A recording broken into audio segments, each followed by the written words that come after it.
Myös tärkeää, että kone on helppo ylläpitää, huoltaa ja pestä. Ja jos traktori on varustettu hydraulisella työntövarrella, niin kone saa erittäin hyvin kallistettua taaksepäin niin, että pääsee suoraan täältä pesemään myös säiliön sisäpuolelta.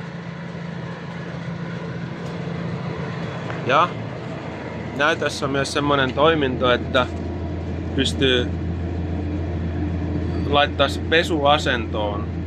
Tarkoittaa sitä, että se aukaisee noin pohjaluukut kokonaan ja vedet pääsee hyvin pois. Sulkihan on muutenkin semmoinen kone, että se ei jätä hirveästi likaa ja pölyä. Niin sen saa helposti ja nopeasti puhtaaksi.